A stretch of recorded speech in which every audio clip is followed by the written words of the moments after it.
Okay, now that you've established what your value price is, it's time for us to wrap up this Cash Flow with Confidence series and dive in to learn how to use my cash flow projection tool so that you can test that value price. Value price? Not sure what I'm talking about? That's okay. You can pause this video and watch Cash Flow with Confidence Part 1 and 2 and get caught up. In those two videos, you will also learn about the numbers that you need to gather for this cash flow projection exercise. Once you've got that, come back to this video to play with some numbers with me. Okay, back to part 3. Part 3 is all about cash flow projections. Cash flow projections allow you to see a bit into the future so that you know your cash needs. You know how much money you have coming in and how much money you have going out and when it's going to happen. The best way for me to teach you about cash flow projections is to show you. So I will be sharing my screen with you to demonstrate 3 scenarios that test your value price. The first scenario I'm going to start out with is a scenario that will help you test your pricing. The next scenario will be about your accounts receivable, like we talked in Cash Flow with Confidence Part 1, that how we ask our customers to pay us is as important as what we ask them to pay us. And then we're going to also look a little bit at operating expenses. In Cash Flow Part 1, we talked about leaky money and getting a handle on our operating expenses. So let's start though with the pricing scenario. In our scenario, our business is currently charging $65 an hour, and they bill out approximately 89 hours a month. Now, this could be units, this could be items sold as well as hours. So the cash flow projection doesn't really care whether it's units or hours. It looks at cash in and cash going out, and the timing of that. And the timing is the most important. We want our money coming in before it goes out. That is a good positive cash flow. Now let me walk you through the very basics of what a cash flow projection tool or worksheet looks like.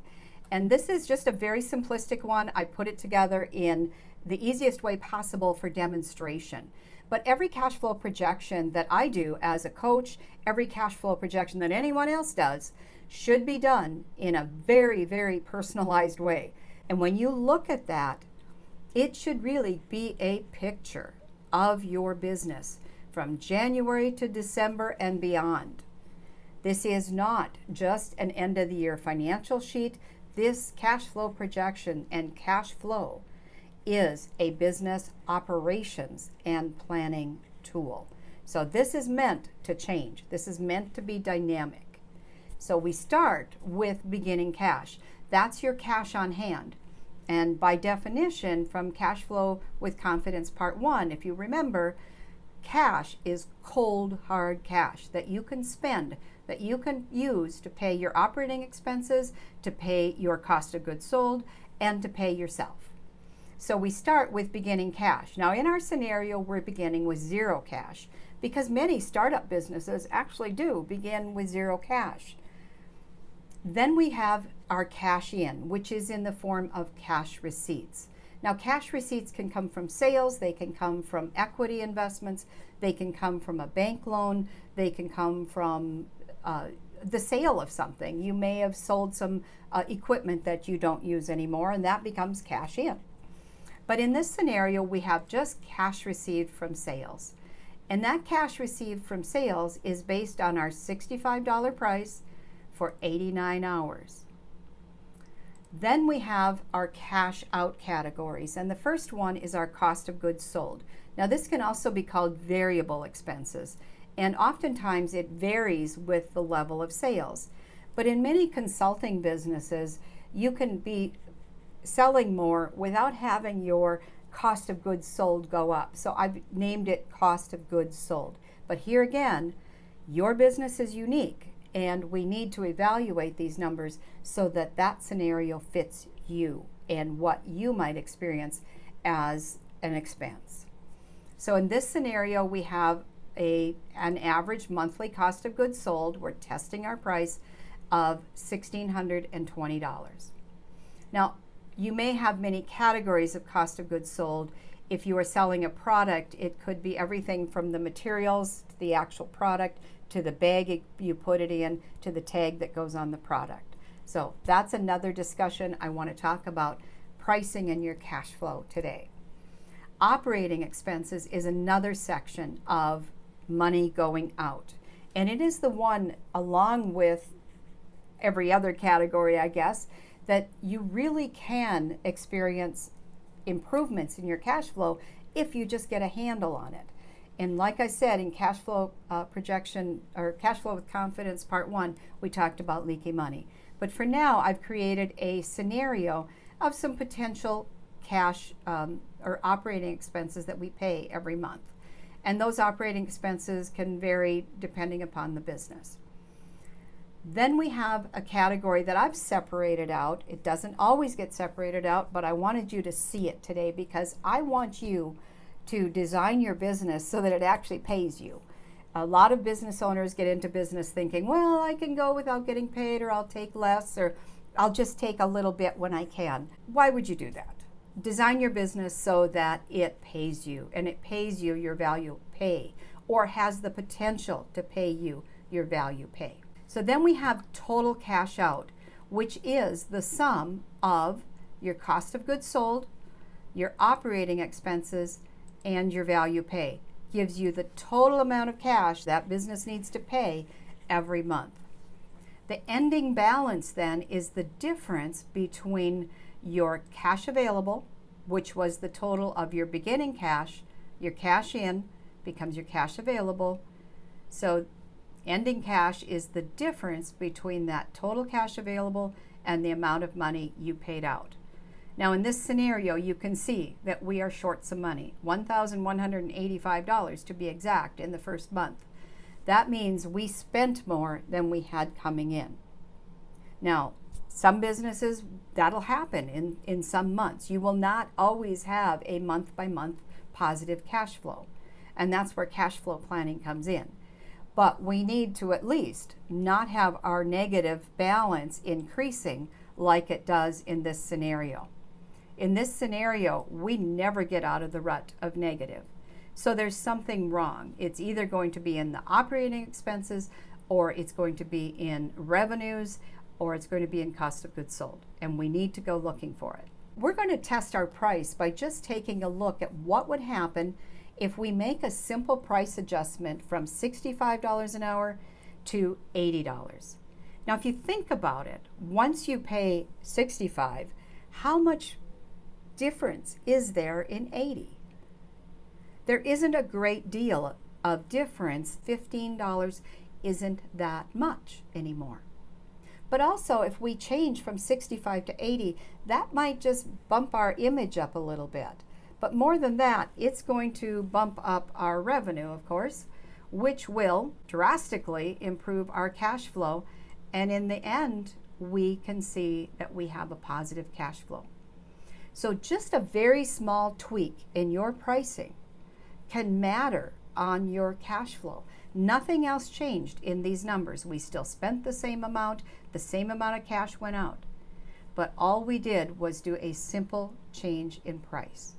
So cash flow projections can be used to analyze your pricing structure to determine how it will affect your cash in and your cash out. The next scenario that we can take a look at is our accounts receivable, or how we are asking people to pay. Now, this scenario may be quite closely related to somebody who's doing contract work, or they're doing work as an independent of some sort and not selling just a product. Because in this scenario, we're going to ask our customers to give us at least a 20% deposit. If you're promising to do work over a period of time and you're not going to get paid until somewhere down the road, it would be nice to have some commitment from that customer that you will get paid. It's a sign of their commitment and it's a sign of your commitment. But more importantly, it can be a way of covering a lot of your expenses while you're getting that work done. So if you've ever felt a little bit uncomfortable about requesting a deposit, don't be uncomfortable. It is the way of doing business that makes sense. If you are spending money to deliver the service, ask for that money up front. So in this scenario, I've kept the price the same. We kept it at our $80 price, and I've added an extra 20% to cash receipts each month to reflect that for each one of those month's sales, we're going to be requesting a 20% deposit. Our cost of goods is the same. All the other operating expenses are the same. But the improvement in cash flow, this is cash coming in, allows this owner to begin to pay themselves something in the very early months. This is a real scenario, and it still allows us to have a positive cash flow that is increasing over time. Getting money up front oftentimes is one way of improving your cash flow position. Now, the third way of improving your cash flow position is to really look at your operating costs and to determine what do you really need. Now, many business owners, when they first start out, they want all the bells and whistles. They want a main street storefront rental. They want to have a staff person because they think that a staff person is something you should have.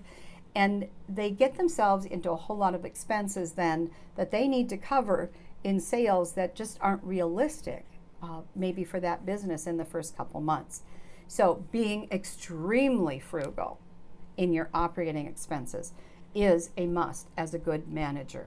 This is not the time to be a spendthrift.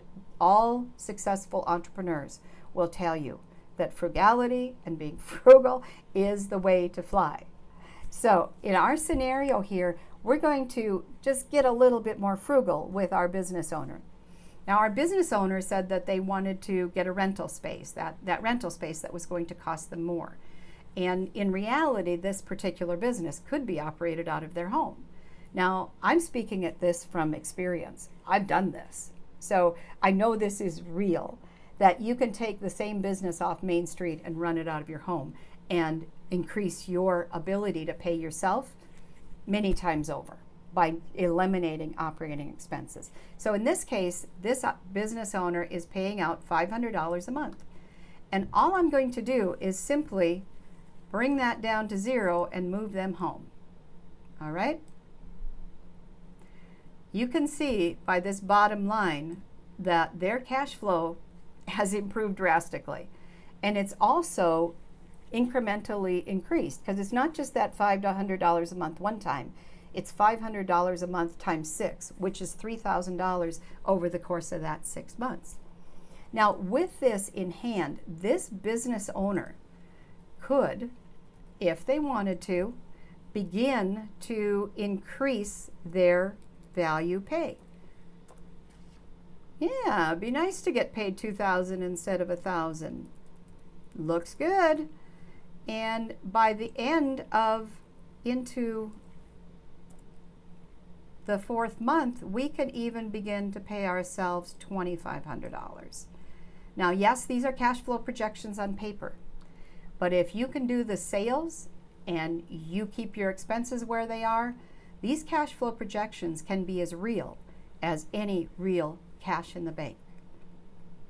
So, your job as the manager in this scenario is to manage those operating expenses. Get a handle on your leaky money, because in the end, it could very well pay you more. Thank you for spending time with me today, and I hope you found value in evaluating your cash flow. But remember, this is not a one and done situation. Your pricing and your cash flow will evolve over the lifetime of your business, and it is your job as the boss to be sure your pricing and cash flow is in order. To learn more about cash flow and pricing strategies, watch these videos. And of course, subscribe to my channel and hit the bell to be notified when I post a new video every Tuesday. Thanks again for watching, and have a good damn day.